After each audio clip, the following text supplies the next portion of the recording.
ভালো আছো, আমিও খুব ভালো আছি। এখন বাজে 10টা 15, কি করি আর এখন থেকে আমার ব্লগটা শুরু করলাম। তো আজকে আমার রান্না বান্না মোটামুটি শেষ বলতে আজকে তাড়াতাড়ি রান্না খুবই তাড়াতাড়ি করতে হয়েছে।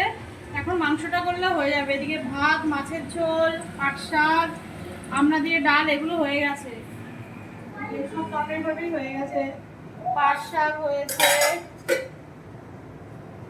ডাল হয়েছে আমরা দিয়ে, আর এই যে মাছের ঝোল টেলে সবজি টবজি সব দিয়ে। আজকে তাড়াতাড়ি হওয়ার কারণ আমার খাওয়া হয়ে গেছে। আজকে ওই সকালে এসে সুগার, আমার অনেক রকম থাইরয়েডের অনেক রকম টেস্ট দিয়েছে ডক্টর, তো ওগুলো করতে হয়েছে। তো সকালে এসে ব্লাড নিয়ে গেছে। এবার আমাকে বলেছে 9:30 থেকে 10:30 বা 10টার মধ্যে খাওয়া শেষ করে, খাওয়ার পর আবার 2 ঘন্টা করে আসবে। তো আমি যদি এখন ওদের সঙ্গে বসে হবে না, তো মাদা বলে তুমি খেয়ে নাও।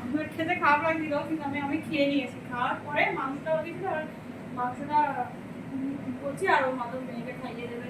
এই হচ্ছে আজকের গল্প। আবার আগে 12টা, আগে ব্লাডটা নেওয়ার পরে একটু শরীরটা খারাপ লেগেছিল, অনেকটা নিয়েছিল, কারণ 5 রকম 6 রকমের টেস্ট হবে। তো এই হাত থেকে এই হাতে তো পায় না, মানে এক হাত থেকে আবার আসবে এই হাত থেকেই নিতে, সবসময় এই হাত থেকেই নেয়। তো শরীরটা এমনি ভালো লাগে না, হবে আগের দিনটা, তারপর ঠিক হয়ে যাবে। তো চলো আমি এখন মাংস রান্নাটা করে নিই।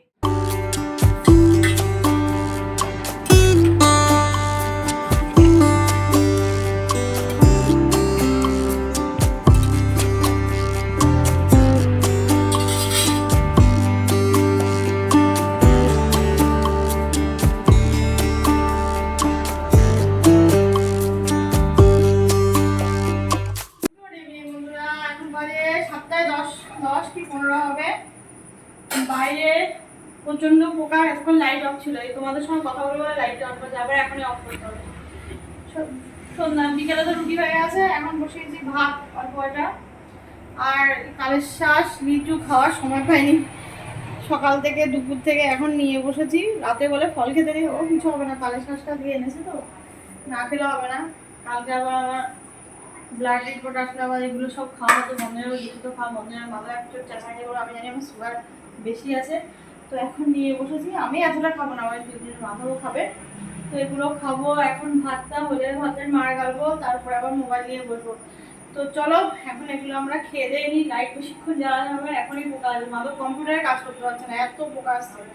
সেই স্পটলাইটগুলো জ্বালিয়ে ঠাকুরের পুজো দিচ্ছি, তাও পোকা ঢুকে যায়। আর কিরকম ঘেনা লাগে না, এখানে এখানে ওই পোকাগুলো, ওই যে পাখাওয়ালা, সকালবেলা ঘর ঠাকুরঘর বুঝতে খুব ঘেনা লাগে। তো চলো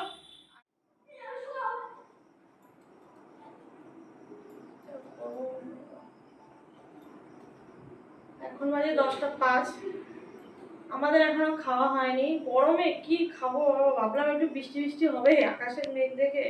কালকের মতো হলো না, ডেলি ডেলি কি চাইলে হয়। তো খাবো, একটু গুছিয়ে টুছিয়ে নিচ্ছি সব, এই জামা কাপড়গুলো শুকালো, এখনই খাবো। খাবো তো রুটি। আর মাধবের একটু কম্পিউটারের কাজ ছিল, কাজ টাজগুলো করলো। কালকে থেকে আবার স্কুলেরই কিছু কাজ ছিল, আজকে ভোরবেলা হাঁটতেও যায়নি ও, সে স্কুলের কি কাজ ওটা নিয়ে পড়েছে। আমি নাইটিগুলো ভাঁজ করে রাখি। আর কি আর বলবো বলো, এখন আমাদের খাওয়া দাওয়া ঘুমানোর পালা। কালকে থেকে মাধবের স্কুল তোমরা জানো, অনেকদিন পর খুলছে, তো প্রায় 2.5 মাস, 1.5 মাস, 2 মাসের মতো পরে। তো একটা তো অভ্যেস হয়ে গেছিল ঘরে থাকা, ওর আমার বেশি, কারণ একটু হেল্প করতো, থাকতে থাকলে আমার অনেকটা গরমে কষ্ট কম হতো। চলো ওর স্কুল যেতে হবে। মেয়ে এখানে ড্রয়িং রুমে নাচানাচি শুরু করেছে, আজকে ওনার নিচে আর যাবো না, ড্রয়িং রুমে বেশ ঠান্ডা হয়ে গেছে। আজকে ভাবছি ড্রয়িং রুমে বিছানা, কারণ ঘরে বিছানা করলে না হাওয়া টাওয়া লাগে না, ঘুমানো যায় না। তো ওখানে ঝাড়টা দিয়ে আসলাম, ড্রয়িং রুমটা, ওখানে বিছানা করবে। তো চলো আজকের মতো আমার ব্লগটা এখানে শেষ করছি। তোমার ভালো থাকবে, সুস্থ অবশ্যই বানাবে। Tata, good night.